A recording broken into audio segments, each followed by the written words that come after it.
Imagine ceci. Vous vous tenez dans l'ombre du Taj Mahal, à l'aube. Votre souffle forme de petits nuages dans l'air frais. Le marbre blanc s'élève devant vous comme une prière devenue pierre, son dôme parfait capturant les premiers reflets dorés. Mais avant d'admirer sa beauté, avant de murmurer quelque chose sur l'amour éternel, fermez les yeux et écoutez. Écoutez l'écho d'un cri de femme qui résonne sur ces murs depuis plus de 4 siècles. Le 17 juin 1631, dans une chambre étouffante à des centaines de kilomètres d'ici, Mumtaz Mahal, l'élu du palais, appuya ses paumes contre des draps trempés de sang et supplia Dieu de la laisser mourir, après 30 heures d'agonie. Elle donnait naissance à son 14e enfant. Elle ne vivrait pas assez longtemps pour voir le 15e. Maintenant, ouvrez les yeux. Le monument devant vous n'est pas seulement un tombeau d'amour. C'est une pierre tombale érigée pour la maternité elle-même. Avant de plonger dans ces histoires oubliées de survie et de souffrance, si vous aimez découvrir les vérités cachées de l'histoire, n'hésitez pas à aimer cette vidéo et à vous abonner pour en voir davantage. Et surtout, dites-moi en commentaire d'où vous écoutez. Je trouve incroyable que nous explorions ces récits anciens ensemble, depuis différents coins du monde, unis à travers le temps et l'espace par notre curiosité commune pour le passé. Bienvenue dans le monde secret de la maternité royale, où les reines n'étaient pas couronnées pour leur sagesse, mais choisies pour leur ventre. Là où la grossesse n'était pas une bénédiction, mais une nécessité politique. Là où chaque douleur d'accouchement était surveillée par des courtisans, chaque fausse couche murmurée dans les couloirs du palais, et chaque enfant né sans vie représentait non seulement un deuil personnel, mais une guerre civile potentielle. Voici les histoires qu'on ne vous enseigne jamais à l'école. Voici les femmes qui ont payé le prix ultime pour la survie de lignées que nous étudions encore aujourd'hui. Des femmes dont la souffrance se mesurait non pas en larmes, mais en héritiers. Leurs corps devinrent des champs de bataille dynastiques, et leurs vies furent dévorées par les exigences de la reproduction royale. Anne Stuart monta sur le trône d'Angleterre en 1702, mais sa couronne reposait sur une fondation de 17 rêves brisés. Malgré 17 grossesses, elle mourut sans aucun enfant survivant, et fut la dernière souveraine de la maison Stuart. 17 fois son corps s'était arrondi d'espoir pour la dynastie. 17 fois cet espoir avait été écrasé. Des morts-nés, des fausses couches, des enfants qui ne vécurent que le temps de recevoir un nom, avant que leur minuscule cercueil ne soit porté dans la crypte de l'abbaye de Westminster. La cruauté de l'histoire d'Anne ne tient pas seulement aux faits médicaux, mais à la réalité politique qui entourait chaque perte. Chaque fausse couche était consignée par les officiers de la cour. Chaque mort-né était examiné par des médecins cherchant à attribuer une faute. Son premier enfant fut une fille mort-née en 1684, établissant le schéma tragique qui allait définir sa vie. Lorsque son enfant ayant vécu le plus longtemps, William, duc de Gloucester, mourut à l'âge de 11 ans en 1700. Ce n'était pas seulement une mère qui enterrait son fils, c'était une dynastie qui rendait son dernier souffle. Dans la crypte de l'abbaye de Westminster, où Anne repose désormais, son fils William, duc de Gloucester, les nourrissons George, Anne, Sophia, 2 petites Mary, ainsi que 6 enfants morts-nés y reposent également. 6 autres enfants, de sexe inconnu, furent eux aussi morts-nés, ou perdus en fausse couche. 20 petits cercueils entourant un plus grand, chacun représentant non seulement une vie perdue, mais des rêves différés, des espoirs écrasés, l'avenir d'un royaume suspendu à des fils qui ne cessèrent de se rompre. Les médecins d'Anne théorisèrent sans fin sur son état. Les spéculations modernes suggèrent un lupus systémique erythmétus, un syndrome des antiphospholipides ou une maladie inflammatoire pelvienne. Mais ce que nous savons avec certitude, c'est que chaque grossesse devenait un spectacle public. Chaque perte une crise nationale. L'utérus de la reine n'était pas le sien. Il appartenait à l'Angleterre, et l'Angleterre exigeait toujours ce qu'elle ne pouvait fournir. Mumtaz Mahal, dans les cours opulentes de l'Empire moghol, être aimé par un empereur pouvait être une malédiction en soi. Mumtaz Mahal mourut d'une hémorragie postpartum à Burhanpur le 17 juin 1631, en donnant naissance à son 14e enfant après un accouchement prolongé d'environ 30 heures. Elle avait été enceinte presque chaque année de ses 19 ans de mariage avec Shah Jahan. Alors que ses autres épouses ne lui donnaient qu'un enfant chacune, Mumtaz était la plus précieuse des épouses de Shah Jahan. En pratique, cela signifiait qu'elle lui offrait 14 grossesses contre une seule pour chacune de ses autres femmes. Pensez-y un instant. 19 ans de mariage. 14 grossesses. 7 enfants survivants. Son corps n'avait jamais le temps de se rétablir. Jamais une saison de repos. Elle voyageait avec Shah Jahan lors de ses campagnes militaires, enceinte, traversant des terrains accidentés dans des carrosses, car la favorite d'un empereur ne pouvait jamais être laissée derrière.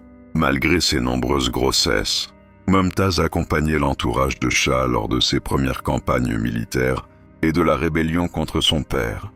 Mumtaz mourut de maladies évitables, d'une hémorragie postpartum qui aurait pu être contenue par une transfusion sanguine.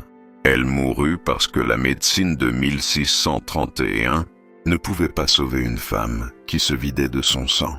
Après 30 heures de travail, le Taj Mahal s'élève sur les rives de la rivière Yamuna, témoignant non seulement de l'amour, mais aussi du prix de ne pas être chérie en tant que personne, mais en tant que productrice d'héritiers.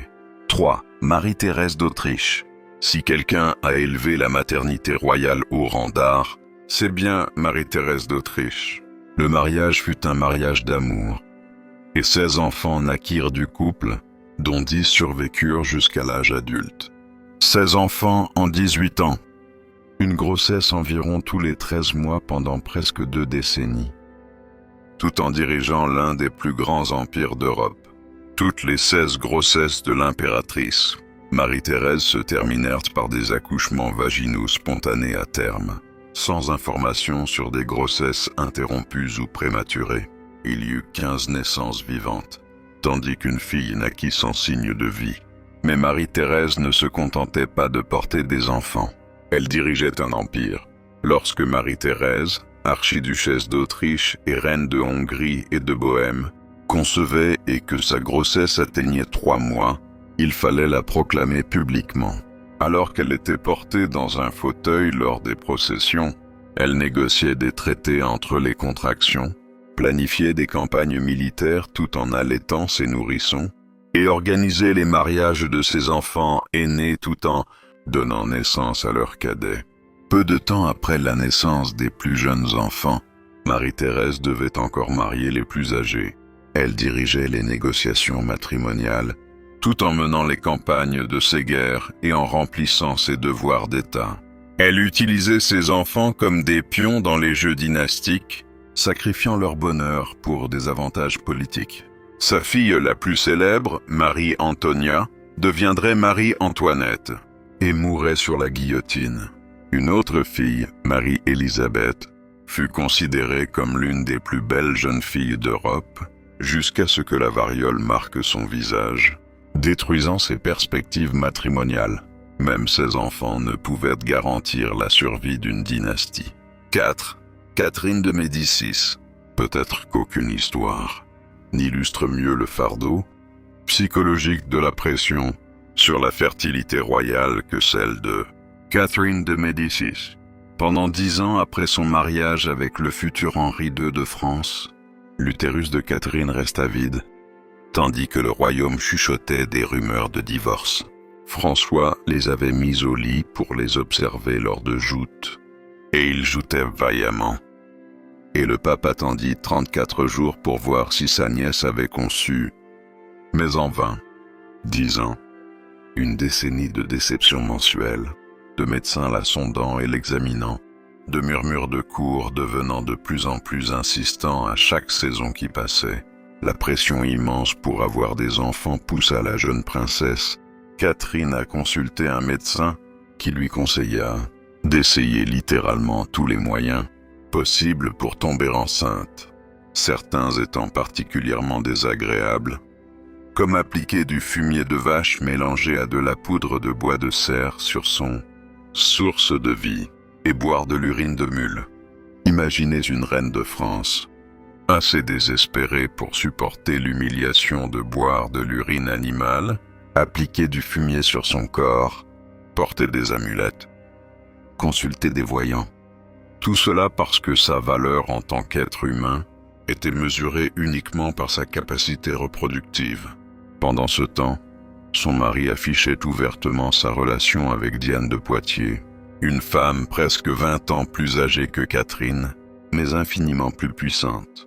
Lorsque Catherine donna enfin naissance à son premier enfant, François, en 1544, le soulagement fut si intense que les courtisans en pleurèrent. Malgré l'attachement constant d'Henri à sa maîtresse, Diane de Poitiers, le mariage de Catherine ne fut pas un échec. Après 10 années anxieuses, elle lui donna 10 enfants, dont 4 garçons et 3 filles survécurent. Mais ces 10 premières années de baron furent gravées dans son esprit pour toujours. 5. Aliénor d'Aquitaine. Aliénor d'Aquitaine vécut l'une des carrières reproductives les plus remarquables de l'histoire, mettant au monde des enfants pour 2 maisons royales, différentes sur 3 décennies. Aliénor et Louis eurent 2 filles, Marie et Aliénor, lors de son premier mariage avec Louis VII de France. Mais ce mariage fut annulé en 1152, en partie parce que les seuls enfants qu'ils eurent étaient 2 filles, et que le couple royal avait besoin d'héritiers mâles. 2 mois après son annulation, Aliénor épousa Henri Plantagenet, le futur Henri II d'Angleterre. Aliénor n'avait eu que 2 filles avec Louis VII, mais pour son nouveau mari, elle donna naissance à 5 fils et 3 filles. Les fils étaient Guillaume, qui mourut à l'âge de 3 ans, Henri, Richard Cœur de Lion, Geoffroy, duc de Bretagne, et Jean, qui hériterait finalement du trône d'Angleterre. Henri et Aliénor eurent 8 enfants. 3 de leurs fils régneraient en tant que rois, bien qu'Henri le jeune roi ne fût que co-roi et non monarque unique, puisqu'il précéda son père dans la mort. L'héritage reproductif d'Aliénor s'étendit bien au-delà de ses propres enfants. Elle devint la matriarche de la dynastie Plantagenète, qui régna sur l'Angleterre pendant des siècles. Mais la fertilité d'Aliénor eut un coût. La séparation d'Aliénor et d'Henri au cours des 5 années suivantes a fait l'objet de nombreuses spéculations. Était-ce principalement une question d'opportunité politique, ou un signe d'un fossé croissant entre le couple, ou les deux à la fois? Certainement, Aliénor avait rempli ses devoirs royaux, en fournissant à la fois des héritiers, mâles et des filles comme instruments pour les alliances. Mais elle était désormais trop âgée pour donner d'autres enfants. La révolte de ses fils contre leur père, en 1173, mit fin brutalement à ses activités culturelles. Aliénor fut capturée alors qu'elle cherchait refuge, et passa près de 16 ans emprisonnée par Henri II. Ses enfants étaient devenus des pions dans des jeux politiques. Et elle avait appris à la dure que même les mères royales accomplies pouvaient être écartées lorsque leur valeur reproductive touchait à sa fin. La reine Victoria a peut-être déclaré avec célébrité qu'elle avait la plus grande horreur d'avoir des enfants et qu'elle aurait préféré n'en avoir aucun. Mais au cours des 17 années suivantes, Victoria donna naissance à 9 enfants. Victoria, Albert, Bertie, Alice, Alfred, Hélène, Louise, Arthur, Léopold et Béatrice. De manière remarquable pour l'époque, tous les enfants survécurent jusqu'à l'âge adulte. Victoria détestait la grossesse, décrivant l'expérience dans des lettres à sa fille comme étant semblable à celle d'un chien ou d'une vache. Elle souffrit non seulement des effets physiques de l'accouchement, mais aussi des effets psychologiques, expérimentant ce que l'ère moderne reconnaîtrait probablement comme une dépression post-partum après plusieurs de ses naissances. Chaque grossesse éloignait Victoria de son rôle de monarque. un fait qu'elle détestait profondément. Entre la naissance de son premier enfant, en novembre 1840, et la naissance de son quatrième, en août 1844, la reine Victoria n'eut que 17 mois sans grossesse, durant lesquels elle put gouverner librement. Le cycle constant de grossesse, de naissance, de récupération et de nouvelles grossesses faisait qu'en réalité le prince Albert servait de régent pendant ces périodes. Leurs 9 enfants épousèrent des familles, royales et nobles à travers tout le continent, faisant de Victoria la grand-mère de l'Europe. Victoria et Albert croyaient que ces mariages dynastiques entre leurs 9 enfants et la royauté européenne assureraient un avenir pacifique pour l'Europe. Mais cette stratégie, utiliser les enfants comme instrument diplomatique, signifiait que le bonheur personnel passait toujours après l'avantage politique. Les descendants de Victoria se retrouvent dans les familles royales d'Allemagne, de Russie, de Grèce, de Roumanie, de Suède, de Norvège et d'Espagne. Mais ce vaste réseau de liens royaux entraîna également des conséquences génétiques. Victoria transmit le gène de l'hémophilie à plusieurs de ses enfants, provoquant souffrance et décès prématurés dans de nombreuses familles royales à travers l'Europe. 7. Blanche de Castille. Blanche de Castille démontra que la maternité royale pouvait être combinée avec le pouvoir politique, mais seulement à un coût personnel énorme. Les chroniques de l'époque rapportent que Blanche et Louise étaient presque immédiatement devenues les meilleures amies, et que le mariage fut extrêmement heureux.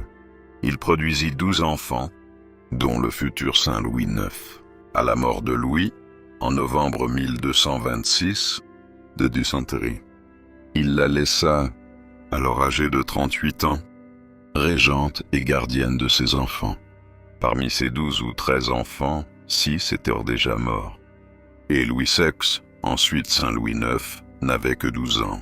Elle fit couronner son fils dans le mois suivant le décès de son père, et força les barons réticents à prêter allégeance à celui-ci. La situation de Blanche était critique.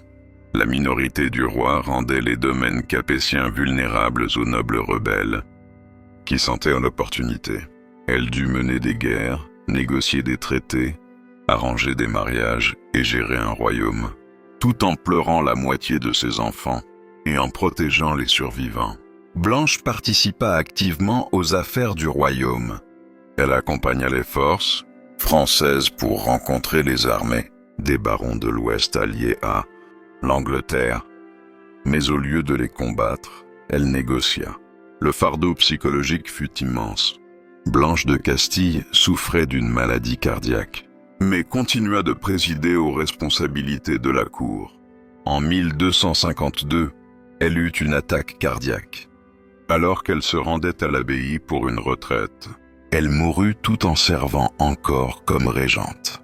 Alors que son fils, Louis IX, était prisonnier lors de la 7e croisade. Son héritage ne résidait pas seulement dans les enfants qu'elle avait eus, mais dans le royaume qu'elle avait préservé. L'importance historique de Blanche est notable à la fois dans le contexte français et européen. Elle préserva la couronne française et la dynastie capétienne à un moment critique. Mais le coup fut une vie passée au service des autres, sans temps pour le deuil personnel ni pour la récupération. 8. Charlotte de Mecklembourg-Strelitz. Charlotte de Mecklembourg-Strelitz épousa le roi Georges III d'Angleterre en 1761 et s'acquitta de son devoir royal avec une efficacité implacable. Au cours des 21 années suivantes, elle donna naissance à 15 enfants. 13 d'entre eux survécurent jusqu'à l'âge adulte. Cela fit d'elle l'une des mères royales les plus prolifiques de l'histoire britannique. Les grossesses de Charlotte se succédèrent rapidement, avec à peine le temps de récupérer entre chaque naissance. Son premier enfant, le futur George IV, naquit en 1762, juste un an après son mariage. Son dernier enfant, la princesse Amelia, naquit en 1783. Alors que Charlotte avait 39 ans, pendant 2 décennies, Charlotte fut presque constamment enceinte. ou en période de récupération après un accouchement. La pression sur Charlotte était immense. Elle devait produire non seulement un héritier, mais plusieurs fils pour assurer la succession. La famille royale avait tiré des leçons des désastres des générations précédentes. Lorsque des dynasties avaient échoué faute d'héritiers mâles, Charlotte réussit à fournir à son mari plusieurs fils, qui assureraient la continuité de la lignée hanovrienne. Mais les grossesses constantes de Charlotte eurent un coup. Les récits contemporains la décrivent de plus en plus épuisée par les exigences physiques de l'enfantement continu. Elle prenait du poids à chaque grossesse et ne retrouva jamais complètement sa santé. Le stress psychologique fut tout aussi sévère. Regarder la santé mentale de son mari se détériorer tout en gérant une grande famille et ses devoirs royaux.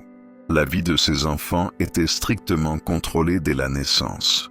Comme le nota un observateur, les enfants royaux vivaient comme des oiseaux en cage, chaque aspect de leur vie étant géré pour un avantage politique.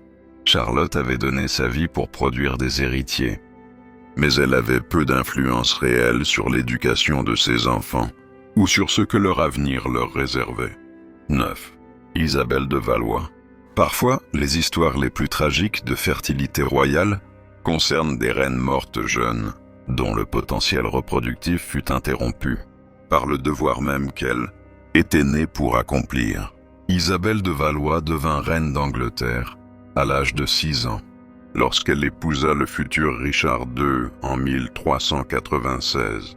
Lorsque Richard fut déposé et assassiné, elle fut mariée à Charles, fils de Charles V de France, le futur Charles II. La courte vie adulte d'Isabelle fut consumée par les grossesses et les pertes. Elle épousa Charles en 1406 à l'âge de 17 ans et commença immédiatement le cycle attendu de reproduction royale. Sa première grossesse se termina par un mort-né. Sa deuxième grossesse donna une fille qui mourut dans l'enfance. Sa troisième grossesse, en 1409, coûta la vie à la mère et à l'enfant. Isabelle mourut en couche à Cancompen, le 13 septembre 1409, à quelques jours de son 20e anniversaire. Elle avait été mariée 2 fois, donné naissance à 3 enfants, et mourut en servant le système même qui avait contrôlé sa vie depuis l'enfance. Sa mort laissa Charles sans reine, et la France sans l'héritier mâle espéré de cette union particulière. La tragédie de l'histoire d'Isabelle réside non seulement dans sa mort précoce, mais dans la manière dont sa valeur était entièrement liée à sa fonction reproductive. Elle avait été un pion dans des mariages diplomatiques dès son enfance, valorisée uniquement pour sa capacité à sceller des alliances et produire des héritiers. Lorsque son corps céda enfin sous la pression, elle fut rapidement oubliée, remplacée par la femme suivante de Charles, dans la quête incessante de continuité dynastique. Sa courte vie illustre la vulnérabilité particulière des femmes royales au Moyen Âge. Mariée jeune, attendue pour produire des enfants immédiatement, et souvent mourant dans la tentative. Les 3 grossesses d'Isabelle en 3 ans représentent le rythme désespéré, auquel la reproduction royale était soumise, sans aucune considération pour le fardeau physique ou émotionnel des femmes concernées. 10. Constance de Castille. Constance de Castille, reine de France en tant que seconde épouse de Louis VII, démontra le rythme implacable de la reproduction royale au XIIe siècle. Après l'annulation du mariage de Louis avec Aliénor d'Aquitaine, en partie à cause de leur absence d'héritier mâle, il épousa Constance en 1154, cherchant désespérément le fils qui lui avait échappé lors de son premier mariage. Constance commença immédiatement à donner naissance à des enfants avec une fréquence remarquable. Sa fille Marguerite épousa d'abord Henri le jeune roi, puis plus tard le roi Béla III de Hongrie, tandis que sa fille Alice fut fiancée à Richard Ier d'Angleterre avant d'épouser Guillaume le F, comte de Pontpied. Mais la carrière reproductive de Constance fut interrompue par sa mort vers 1160, probablement à cause de complications liées à l'accouchement ou à ses suites. En environ 6 années de mariage, Constance donna naissance à plusieurs enfants, mais échoua néanmoins à fournir l'héritier mâle que Louis désirait ardemment. Sa mort laissa Louis sans reine, et sans le fils nécessaire pour assurer la succession capétienne. Cet échec conduisit Louis à son troisième mariage avec Adélaïde de Champagne, qui donna enfin naissance à l'héritier mâle, Philippe Auguste, en 1165.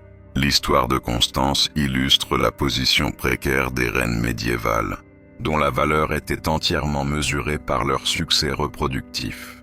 Malgré la rapidité et la fréquence de ses grossesses, son incapacité à fournir un héritier mâle fit considérer son règne comme un échec. Sa mort prématurée, probablement liée au fardeau physique des grossesses constantes, démontre le coût mortel de la reproduction royale. La pression sur Constance était particulièrement intense, car elle était la seconde épouse de Louis, introduite spécifiquement pour remédier à l'échec de son premier mariage. Chaque grossesse portait le poids des attentes dynastiques. Chaque naissance était scrutée pour son sexe. Et chaque perte représentait non seulement un deuil personnel, mais aussi une crise politique. Quand on additionne les chiffres, l'ampleur du sacrifice devient stupéfiante. Ces 10 reines ont enduré au moins 127 grossesses documentées entre elles. La reine Anne seule a souffert de 17 grossesses, sans qu'aucun enfant ne survive. Maria Teresa a passé près de 2 décennies enceinte ou en période de récupération après un accouchement, tout en gouvernant simultanément un empire. Catherine de Médicis a enduré une décennie d'humiliation médicale et de honte publique avant de concevoir enfin. Mais ces chiffres ne racontent qu'une partie de l'histoire. Derrière chaque grossesse se trouvait une femme dont le corps ne lui appartenait pas, dont la capacité reproductive était mesurée et surveillée par des médecins, des courtisans et des ambassadeurs étrangers. Leur cycle menstruel était un suivi, leurs nausées matinales étaient de notoriété publique, et leurs douleurs d'accouchement étaient observées par des foules de témoins politiques. Le coût physique était immense. Avant la médecine moderne, l'accouchement était une roulette russe. Les infections étaient fréquentes, les hémorragies souvent fatales, et le taux de mortalité maternelle oscillait autour d'1 à 2% par naissance. Pour les reines affrontant 10, 15 ou même 17 grossesses, le risque cumulatif était terrifiant. Beaucoup, comme Mumtaz Mahal et Isabelle de Valois, ont payé le prix ultime. Le coût psychologique était tout aussi dévastateur. Ces femmes ont vu leurs enfants mourir en bas âge, ont souffert de fausses couches traitées comme des échecs politiques, et ont enduré la pression constante de produire des héritiers mâles. Elles étaient réduites à leur fonction reproductive, leur valeur mesurée en fils donnés et en dynasties assurées. Peut-être que l'aspect le plus dégradant de la grossesse royale était sa nature entièrement publique. La naissance d'un bébé royal était considérée si importante qu'elle devait être assistée par des témoins. Les reines accouchaient souvent devant de grandes audiences de personnes, un facteur qui ne faisait qu'accroître leur peur et leur misère pendant l'accouchement. L'accouchement de Marie-Antoinette, en 1778, fut si mal géré que la pression des personnes, la chaleur et le manque d'air frais dans les pièces dont les fenêtres avaient été scellées pendant des mois contre le froid hivernal furent trop pour elle après 12 heures de travail, et elle s'évanouit par manque d'oxygène. Il ne s'agissait pas de personnel médical, mais d'observateurs politiques, présents pour s'assurer qu'aucune substitution n'ait lieu. Les courtisans dans la chambre intérieure signalaient le sexe du bébé à ceux des chambres extérieures en jetant leur chapeau en l'air. Les bras croisés signifiaient que le bébé était une fille. Imaginez ce moment. Vous venez de subir des heures d'agonie pour donner la vie. Et votre première pensée ne doit pas être la santé de votre enfant, mais les ramifications politiques de son sexe. Les douleurs de l'accouchement de la reine étaient une affaire d'État. Ces cris résonnaient non seulement dans les couloirs du palais, mais dans les salles de la diplomatie internationale. Le sexe de son enfant déterminerait des alliances militaires. La survie de son bébé pourrait prévenir ou déclencher des guerres de succession. Ce qui frappe le plus dans ces histoires n'est pas seulement la souffrance physique, mais l'isolement émotionnel. Ces reines ne pouvaient exprimer leur frustration face à leur sort, ne pouvaient se rebeller contre le cycle sans fin de grossesse et de perte. Se plaindre de porter des enfants revenait à se plaindre de leur valeur première, peut-être la seule valeur qu'elles avaient pour la couronne. La correspondance de la reine Anne révèle des aperçus de son angoisse privée, mais ces moments de vulnérabilité étaient rares et discrets. En public, elle devait maintenir la fiction qu'elle était reconnaissante pour chaque grossesse, pleine d'espoir pour chaque naissance, acceptant chaque perte comme la volonté de Dieu. Catherine de Médicis développa une réputation de froideur et de calcul, mais peut-être était-ce la seule manière de survivre. Après avoir vu la moitié de vos enfants mourir, après avoir enduré une décennie de traitements de fertilité frôlant la torture, comment continuez-vous à fonctionner comme mère et comme monarque? Vous apprenez à traiter vos enfants comme des biens politiques, plutôt que comme des individus aimés, car l'alternative est de la folie. Les lettres de Maria Teresa à ses enfants sont remplies d'amour, mais aussi de l'épuisement, de quelqu'un ayant passé sa vie à servir des forces plus grandes qu'elle-même. Elle microgéra leur mariage, leur carrière, leur routine quotidienne, car après 16 grossesses et 40 années de règne, le contrôle était le seul réconfort qu'il lui restait. Ces histoires semblent incroyablement lointaines, reliques d'une époque où les femmes n'avaient aucun droit et où la médecine était primitive. Mais si l'on gratte la surface, on trouve des échos résonnants à travers le temps. La pression sur les femmes royales modernes pour produire des héritiers, les spéculations sur la fertilité, le compte à rebours des annonces de grossesse, la propriété publique des choix reproductifs privés. La différence est que les grossesses royales d'aujourd'hui sont amorties par la médecine moderne et les équipes de relations publiques. Lorsque Catherine, princesse de Galles, a souffert de sévères nausées matinales pendant ses grossesses, elle a reçu les meilleurs soins médicaux disponibles et une couverture médiatique compatissante. Lorsque l'on parle des grossesses royales aujourd'hui, elles sont présentées sous le signe de la joie et de la célébration, plutôt que de la nécessité dynastique. Mais imaginez Anne Boleyn parcourant ses appartements la nuit, sachant que son échec à produire un fils signifierait probablement l'exil ou la mort.